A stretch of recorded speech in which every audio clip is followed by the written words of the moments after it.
क्या तुम्हें एक रहस्य पता है? तुम चाहे कितनी भी दौड़ लो, चाहे कितनी भी मेहनत कर लो, कभी कभी ऐसा लगता है जैसे एक ही जगह पर खड़े हो। क्या तुम्हारे सपने तुम्हारे हाथों की पहुंच से दूर भाग रहे हैं? इसके लिए तुम्हारी क्षमता जिम्मेदार नहीं है, तुम्हारा आंतरिक ब्लूप्रिंट ही इसका कारण है। यानी तुम्हारे भीतर तुम खुद नहीं जानते हुए जो तुमने बनाया है वह तुम्हारा पहचान मानचित्र है। आपकी जिंदगी में किसी ने आपको धोखा दिया होगा, आपकी उम्मीदों को किसी ने बहुत बुरी तरह से तोड़ा होगा। वो धोखा एक साधारण चोट नहीं है, ये तुम्हारे दिमाग में एक गलत मैप बना रहा है। वह नक्शा तुम्हें विजेता के रूप में नहीं बल्कि एक पीड़ित के रूप में ही दिखाता है। तुम एक साम्राज्य पर राज करना चाहते हो, लेकिन तुम्हारा दिमाग अभी भी एक फटी झोपड़ी में बैठकर रो रहा है। यही विरोधाभास तुम्हें रोक रहा है। वैज्ञानिक रूप से कहा जाए तो इसे हानि द्वारा उत्पन्न चुंबकीय गुण कहा जा सकता है। एक कंपास हमेशा उत्तर दिशा को ही दिखाता है, लेकिन अगर उसके पास एक भारी चुंबकीय पत्थर रखा जाए तो क्या होगा? वह दिशा निर्देशक बिगड़ जाएगा, सही रास्ता नहीं दिखाएगा। तेरे पिछले धोखे उस चुंबक की तरह हैं। तेरा लक्ष्य सफलता हो सकता है, लेकिन तेरे अधीन मन का कंपास हमेशा तुझे डर, संदेह और रक्षा की दिशा में ही मोड़ देता है। किसी पर भरोसा मत करो, तुम जीत नहीं पाओगे, तुम्हें यह नहीं मिलेगा, फिर से तुम्हें कोई धोखा देगा। यही वह गलत मानचित्र है जो तुम्हें बताता है। तुम्हारा मस्तिष्क सफलता की ओर योजना बनाना बंद कर देता है और केवल ये सोचने लगता है कि कैसे फिर से गिरने से बचना है। ये तुम्हें एक सामान्य इंसान बनाए रखता है। मैं तुम्हें इतिहास में एक रहस्यमय सत्य बता रहा हूँ। सुनो, एक किला कितना भी मजबूत हो, चाहे उसमें कितने ही हजारों योद्धा उसकी रक्षा करें, यदि उस किले के दरवाजे किसी एक व्यक्ति द्वारा खोले जाएं, तो दुश्मनों के लिए उसे पकड़ना संभव नहीं होगा। तुमने अपने मन के दरवाजे को अपने अतीत के दर्द और पुरानी यादों से ही खोला है। धोखा देने वाला एक बार ही तुम्हें गिरा सकता है, लेकिन उस याद को अपने ब्लूप्रिंट में अंकित करके तुम हर दिन खुद को गिरा रहे हो। यह वीरता नहीं है, यह कायरता है। क्या आपको पता है कि उस समय के वीर योद्धा युद्ध क्षेत्र में घायल होने पर क्या करते थे? दर्द से तड़पते हुए एक कोने में बैठकर रोने नहीं देंगे। वे उस घाव को आग से जलाकर रक्तस्राव को तुरंत रोक देंगे और फिर से तलवार उठाएंगे। ये एक वॉरियर करने वाली पहली चीज है। लेकिन तुम क्या कर रहे हो? तुम अपने पुराने घावों को ही चाटते रह रहे हो। उन्होंने मुझे धोखा दिया है, उसने मेरी पीठ में छुरा घोंपा है, उसने मेरी जिंदगी को बर्बाद कर दिया है।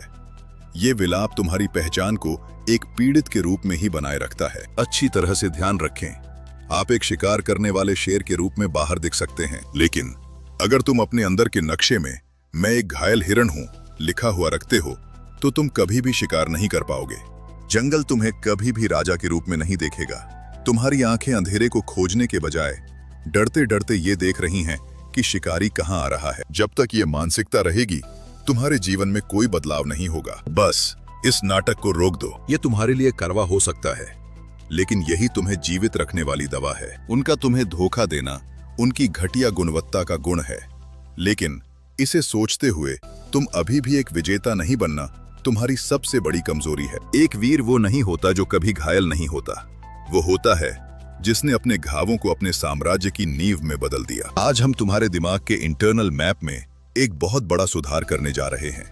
यदि एक मानचित्र को फिर से खींचना है तो पहले उस पुराने गंदे कागज को जलाना होगा। जब तक तुम अपने मन से उन धोखेबाजों को जिन्होंने तुम्हें रोका और उन लोगों को जिन्होंने तुम्हें रोने पर मजबूर किया पूरी तरह से मिटा नहीं देते, तुम नई इतिहास नहीं बना सकते। एक पुराने भवन पर नया महल नहीं बनाया जा सकता। पहले उन खंडहरों को ढहा कर समतल करना होगा। प्रकृति में गिद्ध एक निश्चित उम्र में एक कठिन निर्णय लेता है। उसके पंख भारी हो जाएंगे, पंखे मुड़ जाएंगे, नाखून घिस जाएंगे। अगर वो ऐसे ही रहा तो उसे भूख से मरना पड़ेगा। लेकिन ये गिद्ध क्या करेगा जानते हो?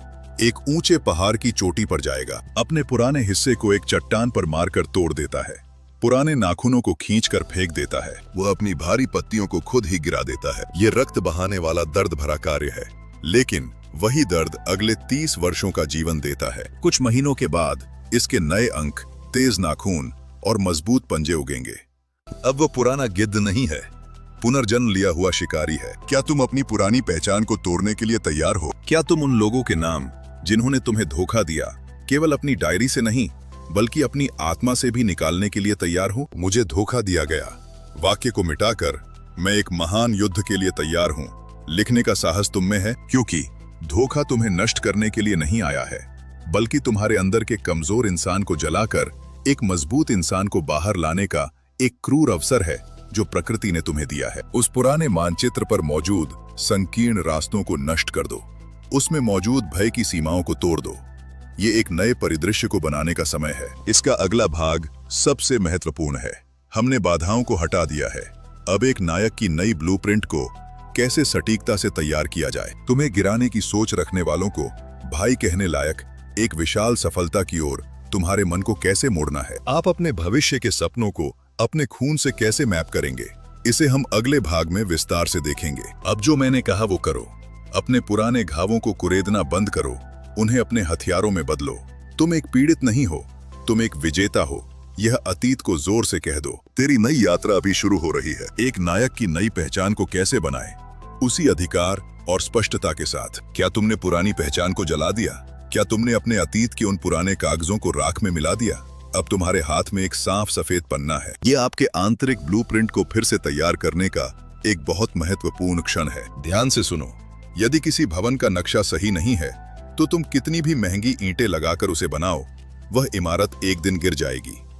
ठीक इसी तरह यदि तुम्हारा आंतरिक नक्शा कमजोर है तो तुम कितनी भी पैसे कमाओ, कितने भी प्रसिद्ध हो जाओ, एक छोटी सी असफलता तुम्हें हिला सकती है। तुम्हारी नई ब्लूप्रिंट विजय के बजाय शक्ति के आधार पर होनी चाहिए। पहले तुम्हारे नए मानचित्र पर तुम्हें खींचने वाली पहली रेखा भावनाओं को पार करके सोचना कह सकते हैं। धोखा तुम्हें दिया गया सबसे बड़ा सबक क्या है जानते हो?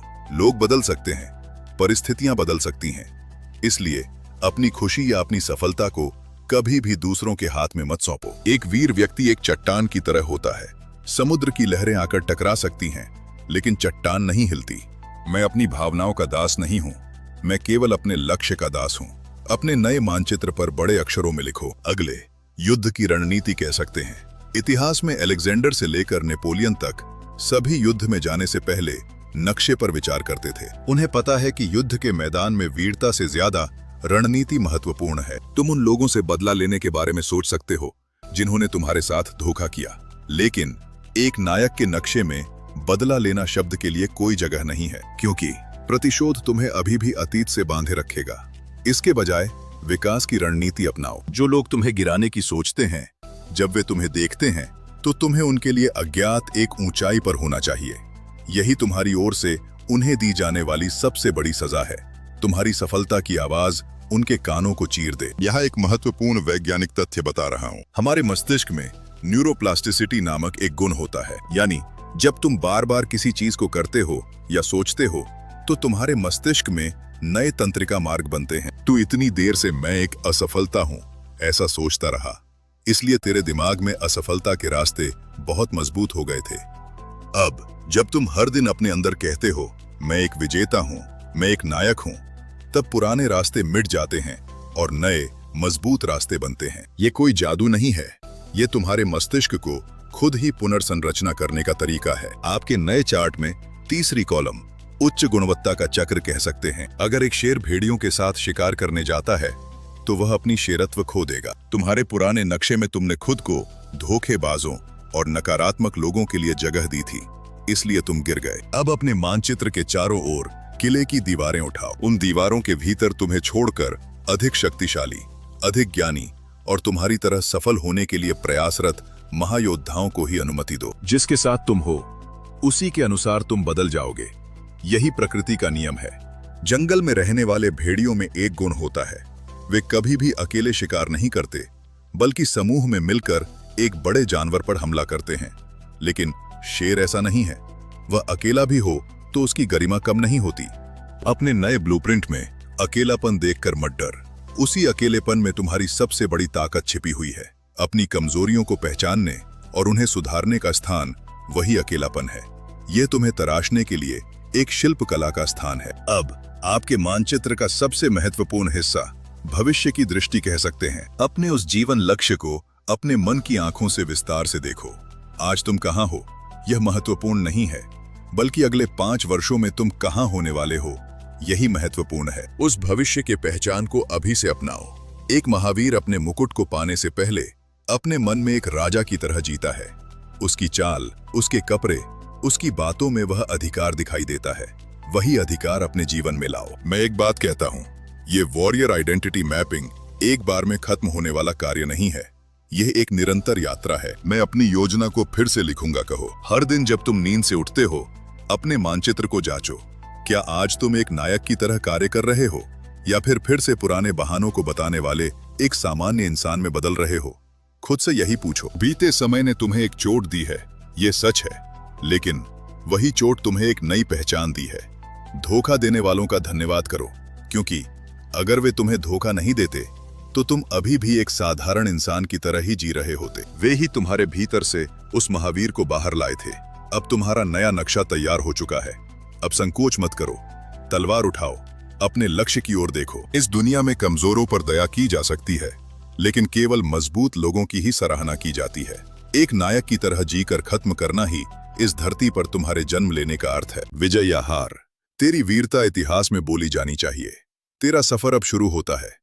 अब तुझे कोई नहीं रोक सकता, क्योंकि तेरा आंतरिक मानचित्र अब एक साम्राज्य पर राज करने के लिए तैयार हो चुका है। शिकार शुरू कर।